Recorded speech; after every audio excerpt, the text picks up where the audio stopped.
Hello everyone, welcome back to my channel ginger and garlic. সকলকে স্বাগত জানাই আমার চ্যানেলে। আজ নিয়ে এসেছি মজাদার একটা আলুর রেসিপি।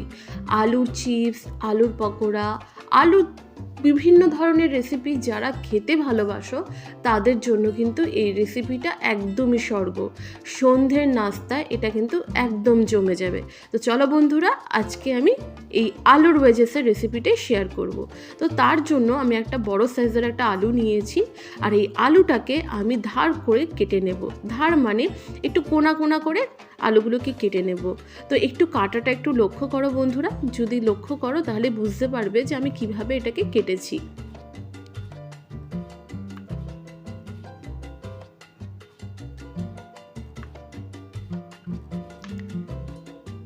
আলুটাকে কিন্তু একই মাপে কাটতে হবে, যাতে কোনো রকম ছোট বড় না হয়, মানে প্রস্থটা যাতে এক মাপের হয়।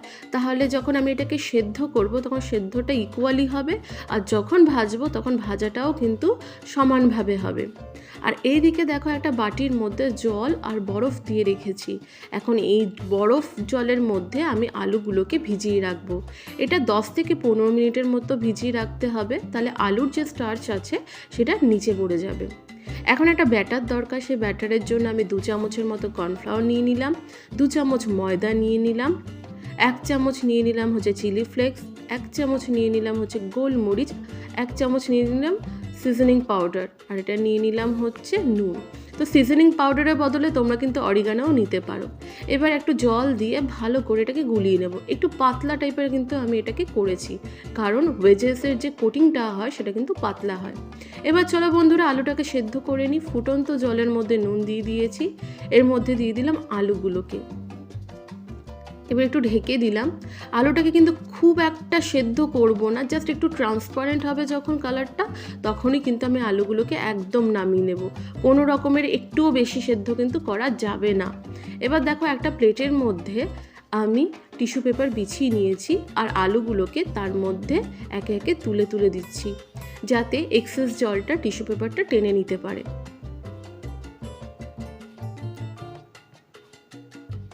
দেখো বন্ধুরা, আলুটাকে সুন্দর করে বিছিয়ে দিয়েছি।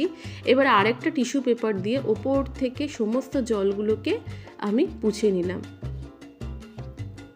দেখতে পাচ্ছ বন্ধুগুলো, আলুগুলো কিন্তু খুব সুন্দর লাগছে, বড় বড় লম্বা লম্বা। তো দেখো, এবার আরেকটা প্লেটের মধ্যে আমি আলুগুলোকে একটু সাজিয়ে নিচ্ছি, কারণ আমি এর মধ্যে ময়দা দিয়ে একটু হালকা স্প্রেড করে দেবো। ময়দা স্প্রেড করলে কি হবে, যখন আমি ব্যাটারটা এর মধ্যে ডোবাবো তাহলে এটার সাথে সহজেই লেগে থাকবে। যেহেতু আমার ব্যাটারটা একটু পাতলা ধরনের, তাই কিন্তু আলুর মধ্যে এই ময়দা দিয়ে হালকা করে একটু ডাস্ট করে নিতেই হবে।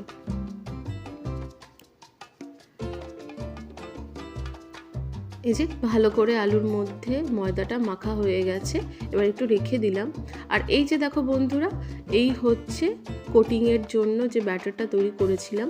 আর এই ব্যাটারটা কিন্তু অনেক পাতলা, কারণ পাতলাই করতে হবে। যদি খুব মোটা করে দিই না, তাহলে না ওই চপ চপ লাগবে। তো আমরা তো চপ আর চাই না, আমরা চাই হচ্ছে ওয়েজেস চাই, আর একদম ঠিকঠাক ওয়েজেস। তার জন্য আমি এইভাবেই হালকা পাতলা করে আমি এই জিনিসগুলো দিয়েছি। দেখো বন্ধুরা, এবার ভালো করে এপিট ওপিট করে ভেজে নেব। প্রথমে একটু আঁচটা একটু কম রাখবো, তারপর কিন্তু বাড়িয়ে দেব। যদি আগেই আঁচটা বাড়িয়ে দিই তাহলে কিন্তু রং ধরে যাবে, কিন্তু ভালো করে ক্রিস্পি ব্যাপারটা আসবে না, আর আলু যেটুকু হওয়া বাকি আছে সেটাও কিন্তু হবে না।